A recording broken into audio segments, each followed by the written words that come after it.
Olá, vamos iniciar nossa aula de História, fazendo uma revisão de tudo que a gente aprendeu até aqui em relação ao conteúdo sobre a regência e o segundo reinado. Desde o início do bimestre, a gente vem falando um pouco sobre esse conteúdo e foi possível a gente aprender muita coisa.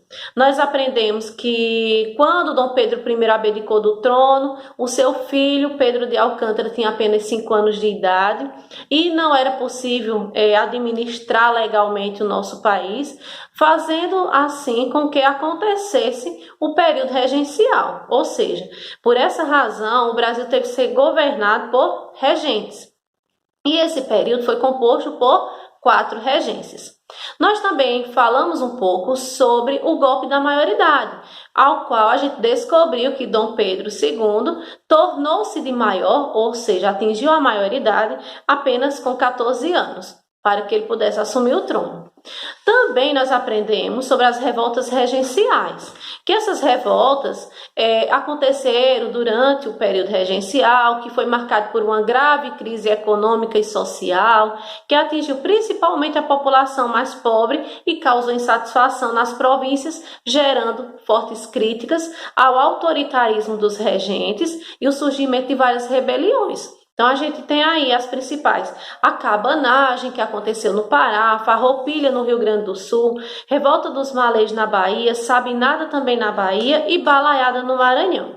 Realizamos algumas atividades e também falamos um pouco sobre o segundo reinado propriamente dito, onde a gente conheceu um pouco mais sobre Dom Pedro II e também nós falamos sobre a produção e exportação do café, que foi o carro-chefe do segundo reinado, né? Falamos também sobre a Guerra do Paraguai, que a gente comentou que, apesar de ser a Guerra do Paraguai, influenciou muito aqui o nosso país, e a gente conheceu com detalhes esse evento. E falamos também sobre a economia cafeeira, que até então era uma monocultura, né? Um sistema de produção agrícola que plantava apenas um tipo de produto e era utilizada a mão de obra escrava. Foi aí que a gente aprendeu bastante sobre a economia cafeeira. E finalizamos com o período de grandes transformações, onde a gente comentou um pouco sobre o Barão de Mauá, que foi uma pessoa muito importante para a nossa história também. E hoje nós iremos aprender um pouco mais na página 413, onde a gente vai realizar a leitura e a atividade, certo? Na aula casa. Na aula escola, nós iremos fazer uma atividade no caderno para que a gente possa fechar esse conteúdo e seguir com os próximos, tá? Então, aula casa, página 413, para que a gente possa fazer um resumão sobre tudo que a gente aprendeu até aqui.